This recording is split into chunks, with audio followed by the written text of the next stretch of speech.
So, hi everyone, welcome back to another episode, another week of Lecture Live.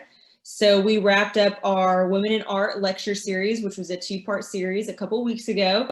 So I just wanted to invite everyone back, say we're back on I'm back on schedule, I'm back in the country, so yay. I just wanted to announce that our next RAM sketch is coming up this next Tuesday, next week at 7 p.m. RAM sketch class. So don't miss out on that. And next Thursday, I don't know if everybody knows this, but we're every week we always have these lectures. And so we have our newest program called Explore Arkansas Art, where we're looking at, local regional artists in Arkansas, both contemporary and historic. And so that next lecture is going to involve Sammy Peters, who's a contemporary abstract artist. That's also going to be next Thursday at 7 p.m., so the same time as Lecture Live. And as always, we'll continue on with our wonderful schedule. So tonight we are learning about Vincent Van Gogh. And before we started our Women in Art series, we talked a little bit about Claude Monet. Now, before we kind of get going with Van Gogh, just know that Claude Monet was slightly before Van Gogh in his time period and in artistic style. So Claude Monet was an Impressionist painter. People call him the father of Impressionism. Now, people would probably consider a major father or figure of modern art to be both Monet and Van Gogh. But Van Gogh was actually a post-impressionistic painter. And we'll kind of go through that, and we'll look at some of the similarities that's found in Impressionism and Post-Impressionism. The easiest way to look at Post-Impressionism is that it's an extension of the Impressionistic movement, which was very interested in natural light, in painting outside, so in plein air paintings, kind of this very organic, natural approach. But slightly, it had a bit more abstract. There was a lot of movement, a lot of attention to detail. Post-Impressionism is a lot like that, except there's a little bit more distortion. There's more use of, really bold colors and colors that you would not find in a natural scene or a natural setting. And they're a bit more interested in the abstract, in more of the gestural than the figure. So those are kind of the differences. So think of Post-Impressionism and Van Gogh's art similar to Impressionism, but without the limitations. So they wanted a bit more creative freedom. So we're just going to kind of go over a little bit about Van Gogh's life. So Van Gogh, like I said, is largely considered the face of Post-Impressionism. He kind of worked alongside of Toulouse-Lautrec and some of those major French artists like Paul Gauguin, and him and Gauguin were actually pretty good friends until the whole ear debacle happened. We'll explain that later. Van Gogh is also kind of a tragic figure, and he provided really the foundation for this term of misunderstood genius that we kind of have come to know and love. We always like to look at artists as these tortured creative figures people don't understand. Van Gogh kind of became that, but he became it tragically. I don't know how many, I'm assuming that a lot of people that are going to listen and be listening to this lecture have probably studied Van Gogh, and you may have studied him more than I have, but you should know that Van Gogh died in his 30s, and it was, he shot himself, so it was suicide. And he struggled with mental illness most of his life. He was a very serious child, so he definitely had bouts of kind of melancholy. And he started struggling with depression in his early 20s. He was very prone to psychotic breaks and psychotic episodes, which really did affect his personality. And although we adore and really can appreciate all of the creativity that he had and brought to the table because he was a prolific painter. He has hundreds, and maybe if you count them all, maybe over 1,000 works that he actually sketched and painted combined. Very prolific artist, very misunderstood, nobody really appreciated for his time. But we also need to look at this in the lens of he got this artistic genius, or this misunderstood genius stereotype through his tragic death and through his struggle with mental illness, because he lived during a time where it was not taken seriously. Most people thought that he was oppressed by some sort of satanic evil rather than just a sickness in his mind, or just, you know, we've studied mental illness now and know that it's just where the brain doesn't function as it should, just like bodies don't function as they should. And so there was definitely a stigma that he had to live with and never really got to talk about with anybody or deal with. He did see a few doctors. Some of his best work actually went through some of his stays in the hospital. But just know that he is a tragic figure, and we can, I think, rightly appreciate his work, but also understand that it did come from a mind that struggled.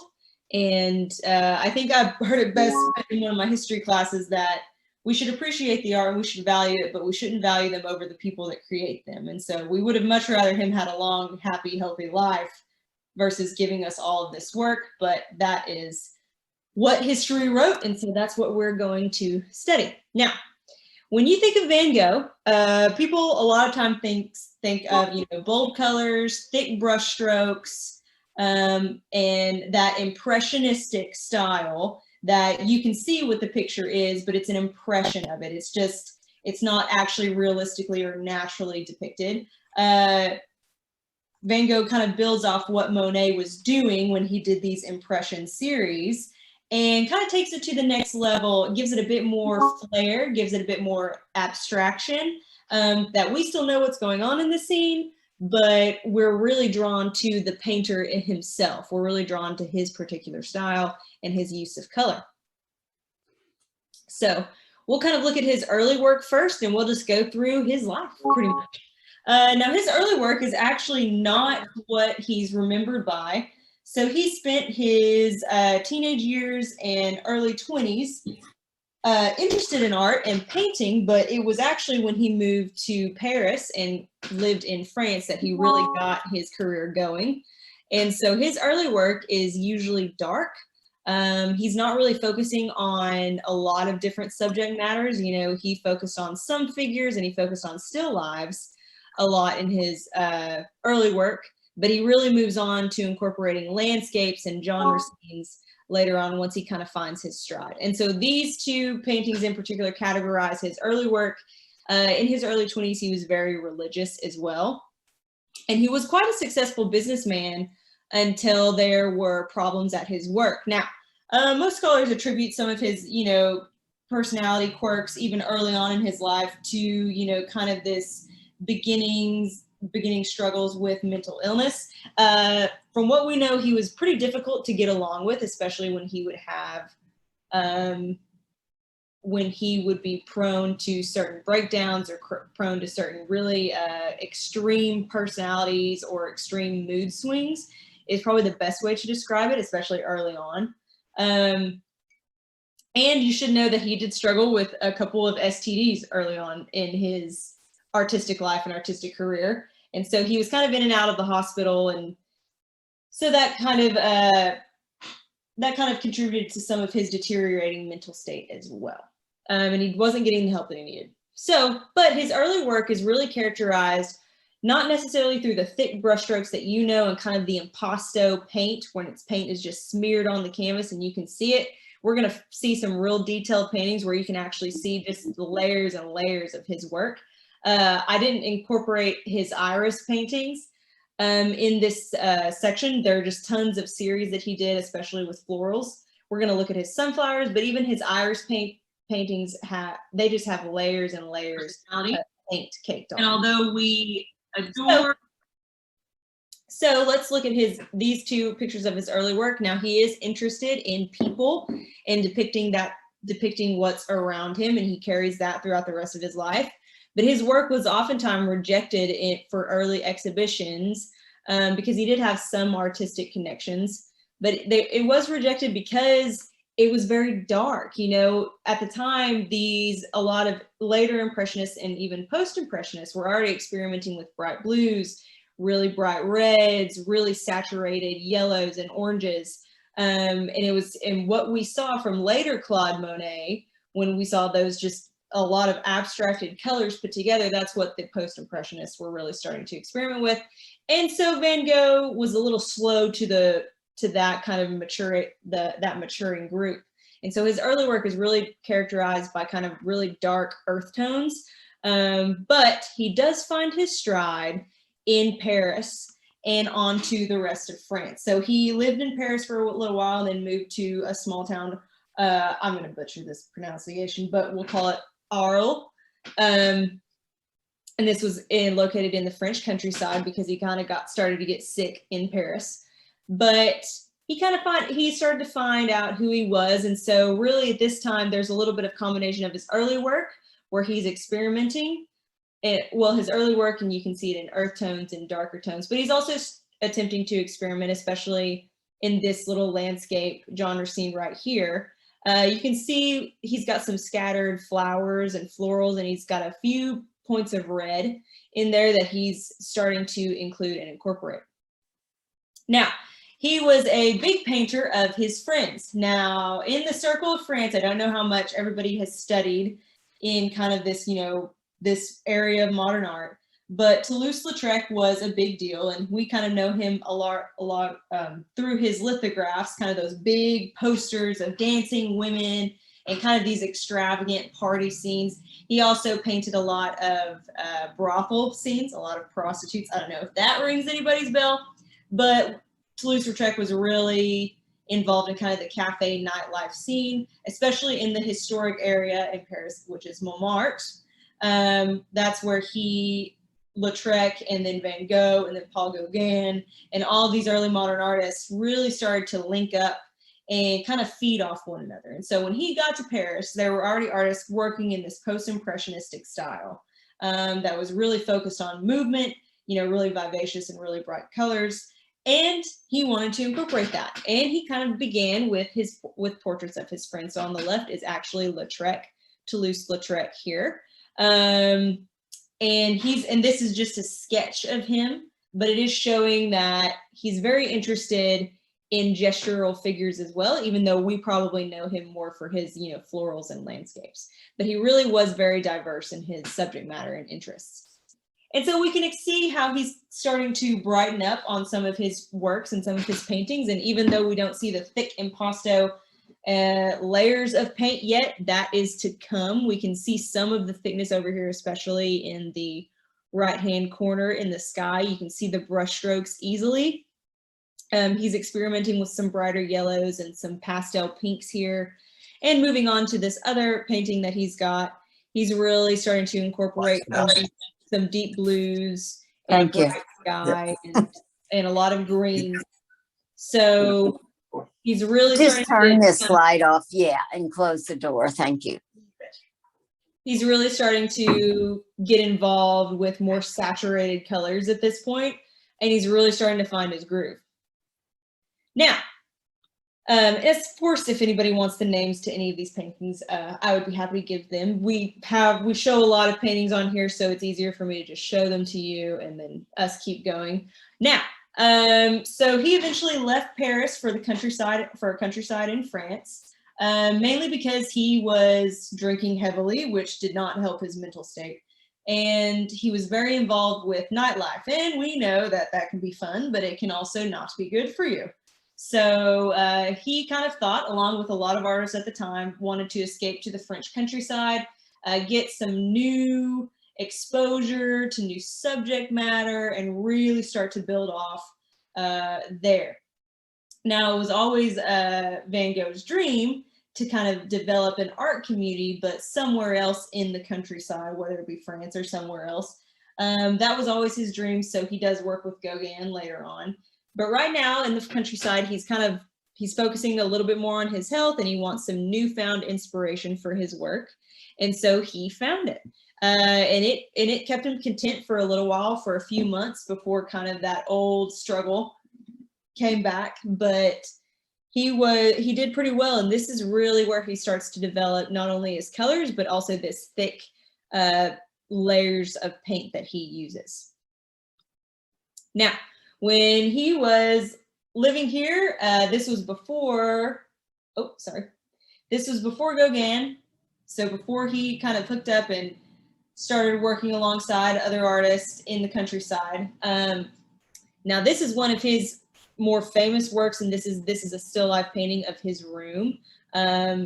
What you need to know about Van Gogh is that he often painted things in series. Now, he became more serious about series a little later on, but there are different viewpoints of this bedroom.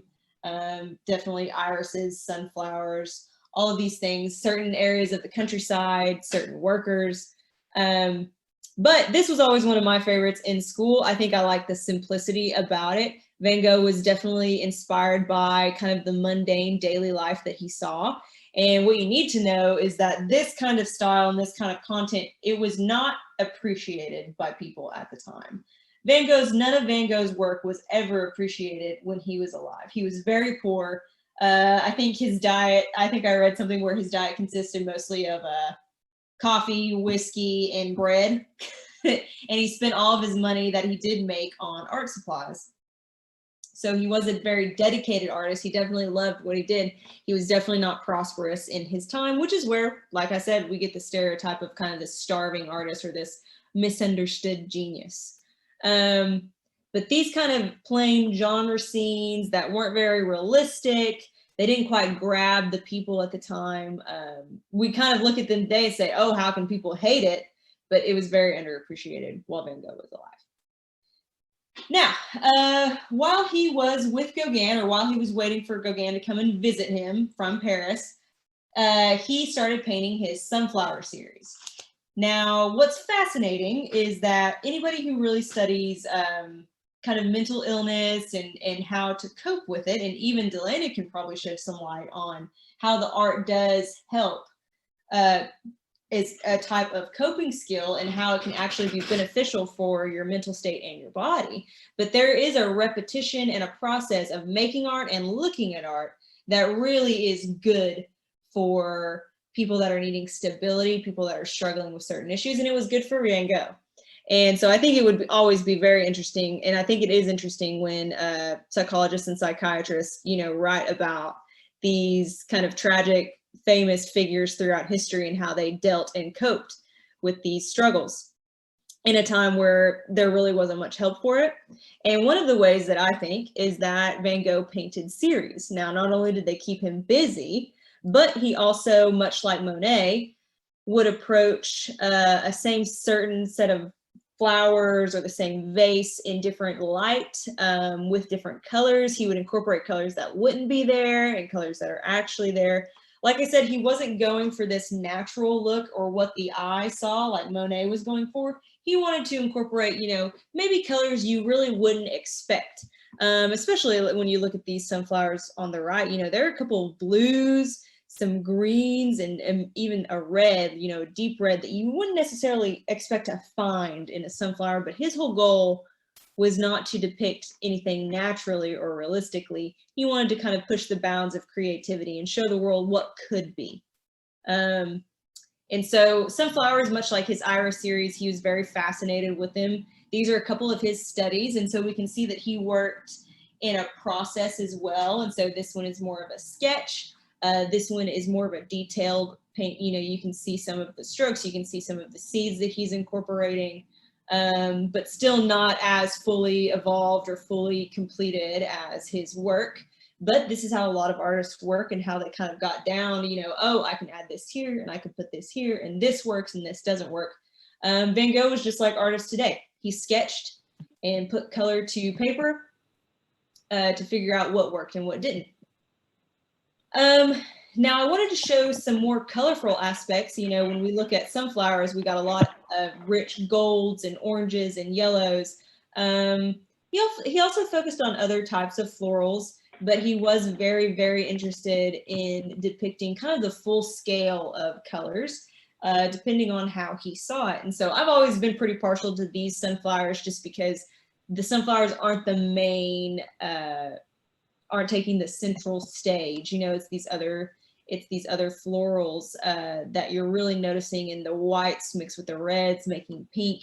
And you're even noticing kind of where this vase is sitting. Is it a table, is it a desk? You can't really tell where it is. And that was another deal with the Post-Impressionists, that it wasn't so important to know exactly where the scene was set or to be able to match it to something in the countryside or something in your home. It was a combination of what they saw and were inspired by, and then how they wanted to reflect it to their viewers.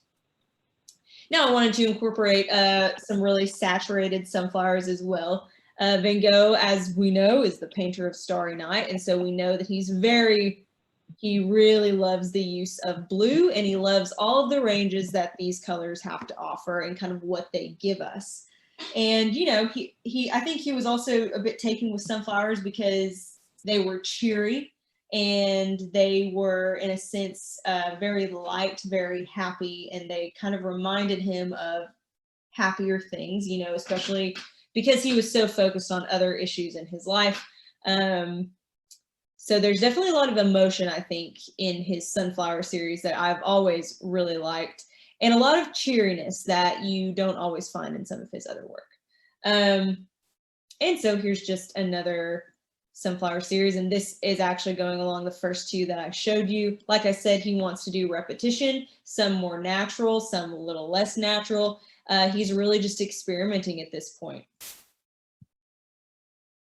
And Paul Gauguin did finally join Van Gogh in the countryside, and they worked well together for a few months. And this is actually painted by Paul Gauguin, so I wanted you to see kind of what Van Gogh did. You know, Van Gogh painted quite a few self-portraits, but this is actually Gauguin painting Van Gogh, and this is titled The Painter of Sunflowers, because obviously he needed to experience that repetition, and he was very focused on painting those by the time Gauguin got there. And so Gauguin sat down and painted Van Gogh painting his sunflowers.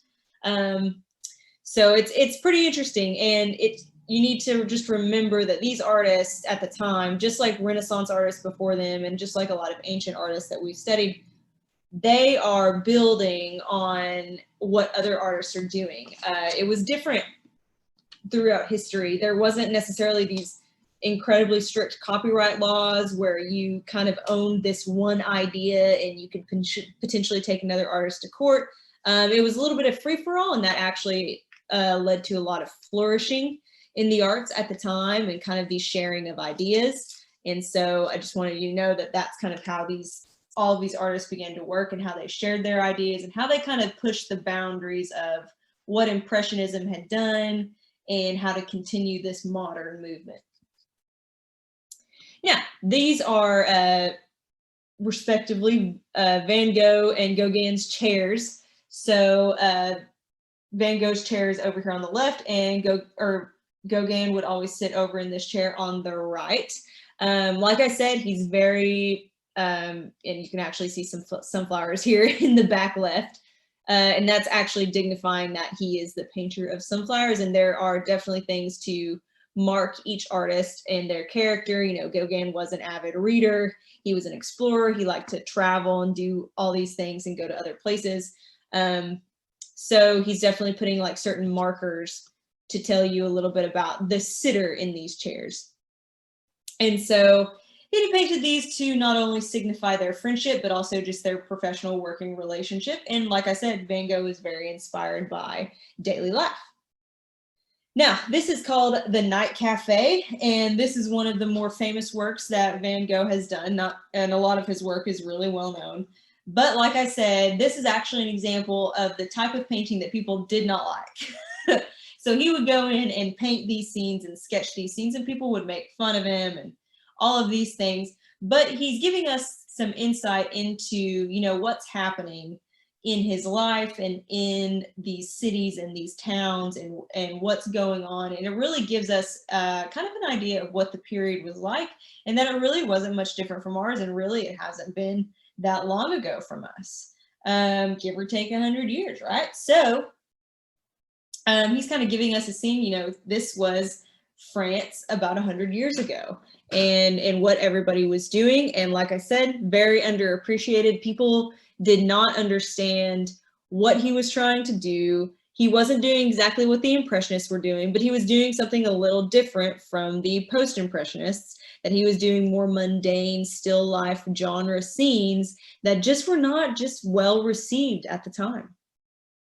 And like I said, he had a lot of diverse interests. You know, he was interested in, even in his early work, he was interested in people that worked in the fields. He was interested in labor, farmers. So this is definitely Now you can compare these to his earlier work, and you can just see just the growth and how he matured as an artist and how he's interested more so in the colors and in the brushstrokes and in this type of impression making rather than the figures themselves. And that's kind of who Van Gogh becomes, and we become used to this artist that he has layers of this paint on a canvas, and it kind of takes your eye everywhere. There's movement everywhere, and so everywhere you focus and you'll be led to certain places through colors and brushstrokes. And so he just continues to mature that. Now, I fondly have titled this The Ear Tragedy. So historians don't know exactly what the fight was that happened between Gauguin and Van Gogh, but we know that through the struggle, it wasn't Gauguin that cut off a part of Van Gogh's left ear, but it was Van Gogh himself that cut his own ear off. And then, you know, I think there was a story that he cut his own ear off and then mailed it to Gauguin. I don't know how true all of these rumors are, but we do know that he did cut off his own ear. And do you want your pillow? That way we can just sit that on there. No. So anyway, so I fondly called this The Ear Tragedy. It definitely affected Van Gogh, though, but you can kind of see into his mental state what was happening. You know, he was in a fight with his friend, and then somehow it got twisted, and everything, all of this, you know, kind of violence broke out, and he cut off his own ear. But he kind of was a bit humorous about it. You know, we can see him on this left. He's painted himself smoking a pipe without an ear. So that's just something to consider. There are different facets of Van Gogh's personality that I think are very fun to study, but it's also, you know, a bit sad because you can be like, oh, well, this guy did have he was struggling, even though he was at some point humorous about it and very, you know, very lively and very excited about life, but at the same time was struggling through some of these issues.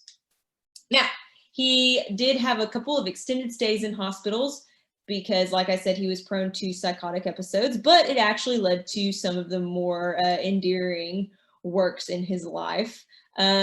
Religion did kind of follow him through his life. He spent a couple of his younger 20s as a Protestant missionary, and then he left the faith for a little while, and then he would reincorporate symbols of faith, but you can actually see a cross at the end of this hospital. But in these particular scenes, you can actually see a bit more blues. You know, you see some yellows and oranges, but you see a lot of blues and greens and more of these mellow tones and colors that aren't necessarily found in some of his works earlier, or when he's outside or when he's among nature. And I think that probably, you know, people study, a lot of historians, and our historian has studied color theory and how it can, you know, affect your emotions. And so we can assume that, yes, even though he was inspired to paint and create, you know, he was also struggling with sadness, with depression, with episodes. He was questioning his life. And we know that blues and greens kind of signify this idea of a little bit softer, a little bit more serious about what life is doing, rather than kind of this vivacious and lively feeling that, you know, reds and bright oranges and yellows can have. So, but there are color theorists out there. I'm definitely not one of them. I've only dove in just a little bit, but we definitely can see that some of his work stemming from or coming out of the hospitals where he stayed is much different than his work later. Now, he did, there is an artist called by the name Seurat, and it's George Seurat, which you pronounce it French pronunciation. But I'm trying not to embarrass myself with all of these pronunciations. But what you need to know is there was this idea of pointillism, which just says like you can take different points you can take a little paint on your brush and do different points, and you can make a picture with all of these different colors without all of these brush strokes coming together and painting the whole picture. More like you can use dots you can use pieces to convey a whole. And so Van Gogh was very inspired by some of his fellow painters and artists in France and in Paris that were working, and he did, this is an example of kind of his his take on pointillism and how he can make a scene and a picture and an impression of a picture through these, not necessarily dots, but through these points of the painting. And so you can see that the sizes vary. Some are truly dots, some are a little bit more exaggerated, short lines. And even in the figure, he used a bit of point to make these colors. So you can see that he is interested in what's going on. And we can't end Van Gogh's career without talking about his Starry Night painting. Now, this is one of the hot shots that he's known for. I would say this and the Sunflower series and the Iris series and maybe the Night Cafe are probably some of his foremost famous works, but this is the big boy. This is what everybody knows and what everybody loves. And it really, and I know why, because it explains everything that Post-Impressionism was for Van Gogh. We know that when we look at a starry night sky, we don't see swirls of blues and indigo. What do we see? We see blacks most of the time, unless the sun has just set and there's still a little bit of color in the sky. But we know that the moon is high here. We know that Van Gogh is exaggerating the scene. This is not a naturalistic approach to the scene. Stars don't shimmer like as much as that, and they don't seem just as big as the moon. So what you need to remember is that it wasn't Van Gogh's goal to predict this naturalistic scene. What he was taking, he was inspired by what he saw and he made it his own. So really, in a sense, all of his paintings really stem from his own world, his own mind. He wasn't painting everything that was just before him and impressions of those things like Claude Monet did, but he really wanted to take a scene and make it his own and really relate to any viewer that saw it what he saw. So he wanted to make an impression, more of his feelings and his emotions when looking at nature or looking at a scene versus what the viewer could actually see, you know, naturalistic colors and such. And so that's what you really need to get out. And this is also a good example because you can see that definitely the delineated and the detailed brush strokes that Van Gogh was used to. You know, you see some longer brush strokes, especially in these trees right here, and then you see shorter brush strokes in the night sky and definitely around the moon and around the stars and all those yellows. This truly is Van Gogh pretty much at his finest and as a mature artist as well. And I think it's interesting because he was so fascinated, I think, with blues, although he did love, you know, his golds and his reds and his oranges. But I think it's interesting that we know Van Gogh mainly by this painting and his use really of blues and this interest in the sky in particular.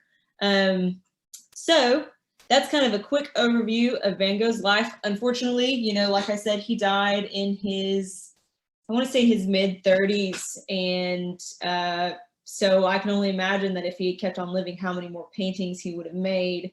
You always wonder if he would have ever been appreciated in his time had he continued painting, but unfortunately we will never know. But I think it's so wonderful that we have all of these paintings that we can continue to study today, and that he was such a prolific artist, regardless of how he was taken or seen by viewers at the time or by the public.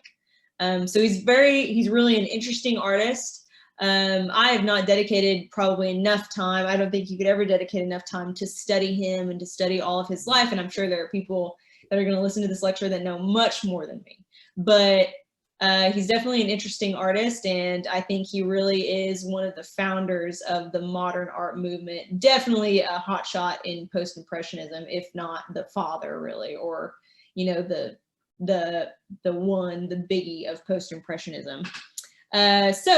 And that's another thing to remember too. Just remember that Post-Impressionism is an extension of the Impressionistic art movement, which was a rebellion against classical art in a sense, but it doesn't have the limitations that Impressionistic painting does. So hope you all have enjoyed Van Gogh, and let me know if you have any questions. Yeah, please do ask questions if you have any.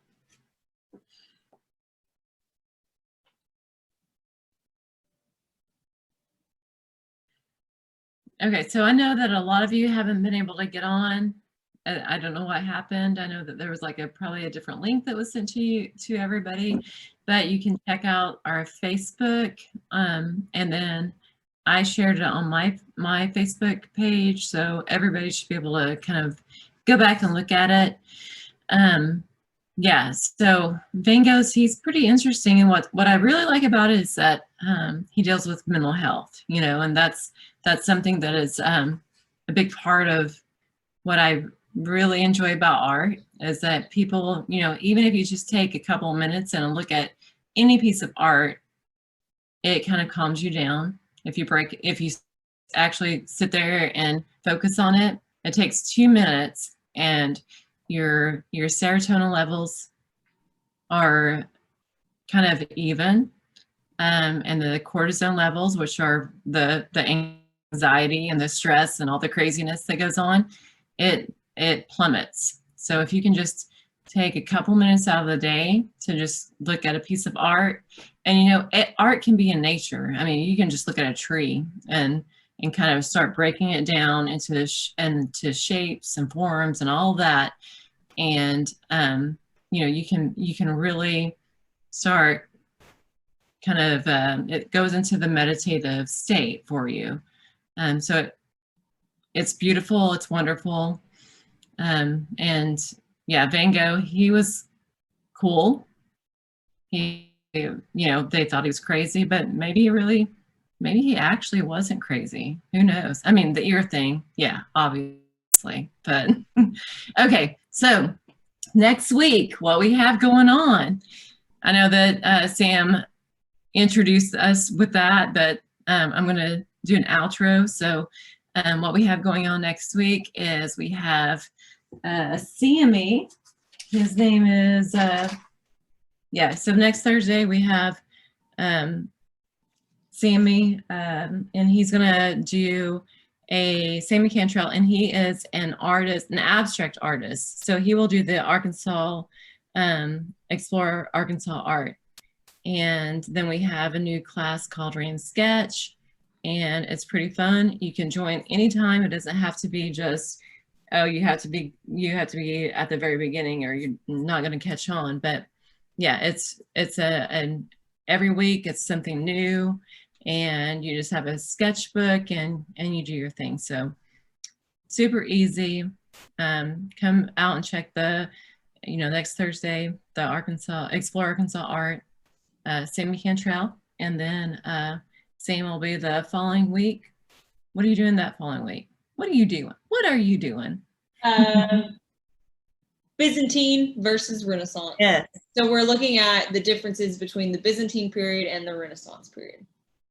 Because it's a big shift. That, huge shift. And then after that, and we're not going to tell you what it is, but we've got a huge thing going on after that. So yeah, obviously check in, and hopefully next time we'll have the right link for you. So sorry about that. All right. Thank you guys.